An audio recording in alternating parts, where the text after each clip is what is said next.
ഒരേ വാപ്പാന്റെ ഒരേ ഉമ്മാന്റെ മലപ്പാൽ കുടിച്ച് ജീവിച്ച് വളർന്ന മക്കള് അവസാനം ദുനിയാവിൽ പകരത്തിന് പകരം കിട്ടണമെന്ന് ചിന്തിക്കുമ്പോ അള്ളാഹു പറഞ്ഞൊരു വാക്കുണ്ട്, നമ്മൾ ആരെയും ദ്രോഹിക്കണ്ട, നമുക്ക് ചെയ്യാൻ പറ്റുന്ന നല്ല കാര്യങ്ങൾ ചെയ്ത് നമ്മൾ മുന്നോട്ട് പോകുക.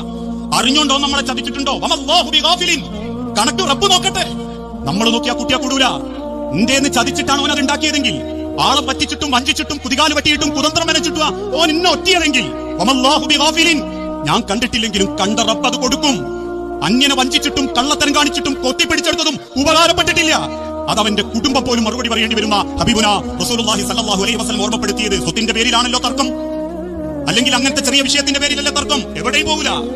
നിങ്ങളെ ചതിച്ചോ മരിച്ച് മണ്ണിന്റെ അടിക്ക് പോയാലും ഓന്റെ മക്കൾ അതിന് കണക്ക് പറയേണ്ടി വരും, അനുഭവിക്കേണ്ടി വരും ഹബീബുന റസൂലുള്ളാഹി സ്വല്ലല്ലാഹു അലൈഹി വസല്ലം ഓർമ്മപ്പെടുത്തിയതാ. അതുകൊണ്ട് കണക്ക് റബ്ബ് നോക്കട്ടെ. അള്ളാഹുവിന്റെ വജ്ഹ് ആഗ്രഹിക്കുന്നവരെന്ത് ചെയ്യണം? ഫമൻ കാന യർജു ലിഖാഅ റബ്ബിഹി ഫൽയഅമൽ അമലൻ സ്വാലിഹാ. നമ്മളെ കൊണ്ട് ചെയ്യാനുള്ളതൊക്കെ ചെയ്യാം.